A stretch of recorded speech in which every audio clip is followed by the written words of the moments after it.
अंतर्राष्ट्रीय आर्थिक व्यवस्था में इस समय एक बहुत बड़ा बदलाव चुपचाप आकार ले रहा है। हाल ही में ऐसी खबर सामने आई थी कि रूस शायद दोबारा अमेरिकी डॉलर आधारित भुगतान प्रणाली में वापसी कर सकता है, लेकिन अब इस पूरे मामले पर आधिकारिक स्थिति स्पष्ट हो चुकी है। रूस के केंद्रीय बैंक ऑफ रशिया की प्रमुख एल्वीरा ने साफ शब्दों में कह दिया है कि रूस डॉलर भुगतान प्रणाली में लौटने को लेकर किसी भी प्रकार की बातचीत का हिस्सा नहीं है। यह बयान रूसी समाचार एजेंसी तास के माध्यम से सामने आया। इसका मतलब साफ है कि रूस अपनी डी डॉलराइजेशन नीति पर कायम है।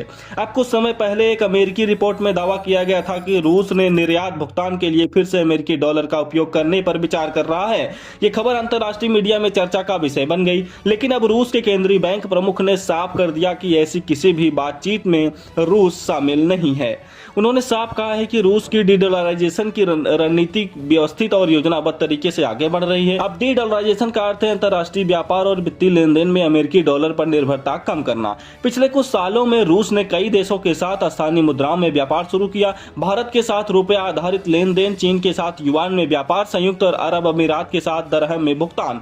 ये केवल बयान नहीं बल्कि व्यवहारिक व्यवस्था है। अब आते हैं सबसे महत्वपूर्ण पहलू पर। भारत के केंद्रीय bank reserve bank of India ने हाल ही में एक प्रस्ताव रखा था कि ब्रिक्स देशों को अपनी अपनी डिजिटल मुद्राओं यानी कि CBDC को आपस में जोड़ने पर विचार करना चाहिए। इसका उद्देश्य था क्रॉस बॉर्डर भुगतान को आसान बनाना और डॉलर आधारित प्रणालियों पर निर्भरता कम करना। रूस ने इस प्रस्ताव को सकारात्मक संकेत दिया। रूस का डिजिटल रूबल 2023 में पायलट चरण में है। इसके लिए कानूनी ढांचा भी तैयार किया जा चुका है। अब रूस इसे अंतर्राष्ट्रीय व्यापार, विशेषकर ब्रिक्स देशों के बीच उपयोग करने की दिशा में आगे बढ़ना चाहता है। अब ब्रिक्स एक अंतर सरकारी समूह है जिसमें शामिल है ब्राजील, रूस, भारत, चीन, दक्षिण अफ्रीका। यानी ब्रिक्स में इन देशों का साझा उद्देश्य है वैश्विक आर्थिक ढांचे में संतुलन स्थापित करना। अगर इन देशों की डिजिटल मुद्राएं आपस में जुड़ गई तो एक वैकल्पिक भुगतान संरचना तैयार हो जाएगी जो डॉलर आधारित नेटवर्क से पूरी तरीके से अलग होगी। चीन का डिजिटल युआन काफी उन्नत चरण में है। भारत का डिजिटल रुपया 2022 से लागू है।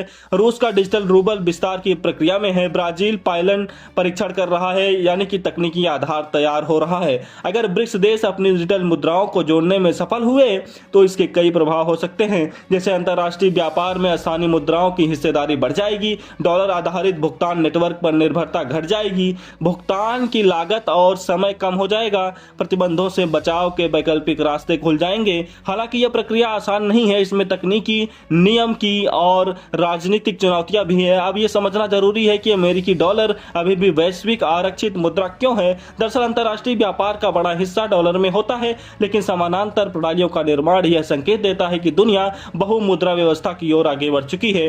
रूस का आधिकारिक बयान यह दिखाता है कि वह अपनी रणनीति बदलने के बजाय उसे और मजबूत कर रहा है।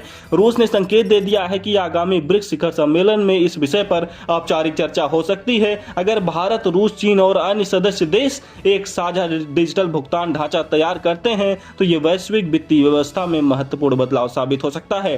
खैर, रूस ने साफ कर दिया है कि वह अमेरिकी डॉलर भुगतान प्रणाली में वापसी नहीं कर रहा है। साथ ही उसने भारत के डिजिटल मुद्रा लिंकिंग प्रस्ताव को सकारात्मक रूप से लिया है। यह केवल एक आर्थिक निर्णय नहीं बल्कि एक व्यापार भू आर्थिक रणनीति का हिस्सा है। आने वाले सालों में यह देखना दिलचस्प होगा कि क्या ब्रिक्स देश वास्तव में एक मजबूत वैकल्पिक वित्तीय ढांचा तैयार कर पाते हैं या नहीं। हाँ या ना में कमेंट करके अपनी राय जरूर दें।